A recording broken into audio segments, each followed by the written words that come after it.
Okey, kita sudah mendengar 3 kisah yang kita kata pendarahan di kalangan wanita. Kali ini kita masih teruskan dengan pendarahan di kalangan wanita, cuma sedikit berbeza. Okey, kita panggil kisah yang keempat ini Haura. Cantik nama, Haura. Okey, Haura berusia dalam 40 tahun. Beliau sudah mempunyai 4 orang anak. Semenjak 3 bulan lepas, terdapat perubahan daripada segi kitaran haid yang dia alami oleh Haura. Apa yang terjadi? Okey. Pada bulan lepas, pendarahan Haura yang selalunya hanya 4 hingga 8 hari, kali ini beliau mengalami pendarahan selama 14 hari.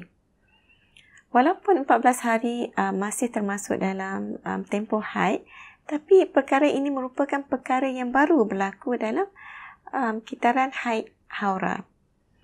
Selepas pendarahan 14 hari itu berhenti dengan sendirinya, Haura tidak mengalami pendarahan selama 16 hari.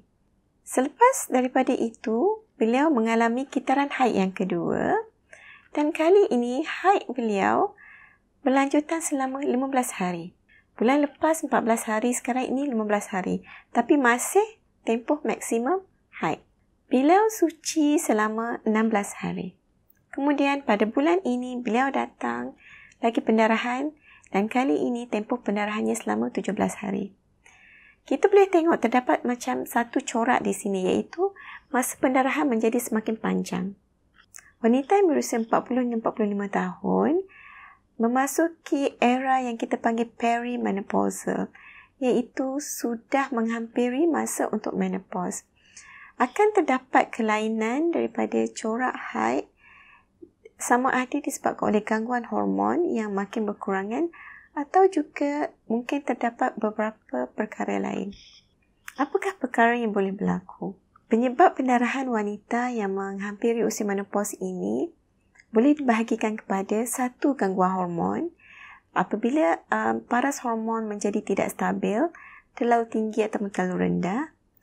Kedua, boleh disebabkan oleh juga terdapat perubahan di dalam rahim yang kita panggil fibroid, dan juga terdapat juga sebab berbahaya iaitu boleh juga disebabkan oleh kanser rahim ataupun endometrial cancer.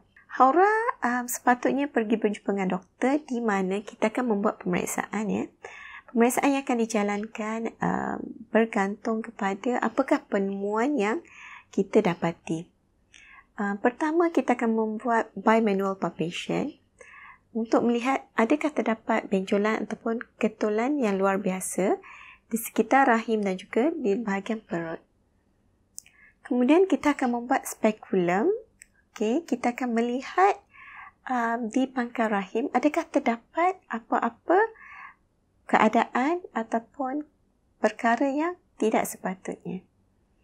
Yang ketiga, kita akan melakukan ujian ultrasound dan di mana sekiranya kita melihat terdapat ketulan yang berlainan ataupun ketebalan dinding rahim yang tidak sepatutnya, penyiasatan lebih lanjut akan dilakukan. Antara penyiasatan lebih lanjut yang kita boleh lakukan adalah dengan mengambil sampel pipel.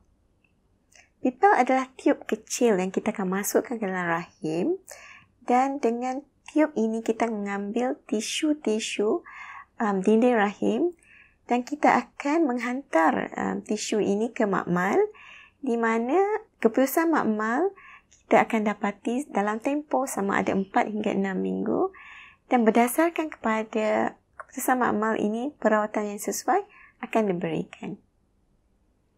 Sekiranya ultrasound menunjukkan terdapat benjolan ataupun ketulan fibroid, bagi Puan Haura tidak semestinya terus menjalani pembedahan.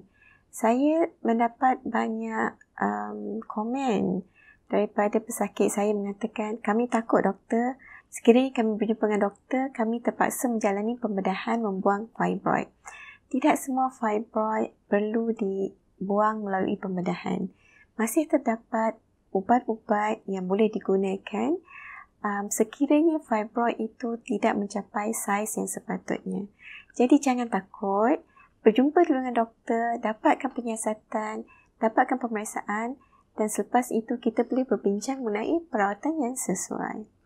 Sekiranya pendarahan yang berlaku itu disebabkan oleh gangguan hormon yang tidak stabil, terdapat beberapa perawatan dan ubatan yang boleh digunakan. Selalunya ubatan yang kita pilih adalah ubatan yang menggunakan hormon. Tetapi sekiranya pesakit atau wanita tidak merasa selesa dengan ubatan hormon ini, masih ada ubatan untuk menghentikan pendarahan yang kita boleh lakukan. Cuma berbeza dengan kisah Hana, sekiranya anda mendengar kisah Hana sebelum ini, gangguan hormon di kalangan wanita yang menghampiri peringkat menopause ini selalunya perlukan perawatan yang agak lebih berbanding dengan anak-anak gadis yang mengalami ketidakstabilan hormon.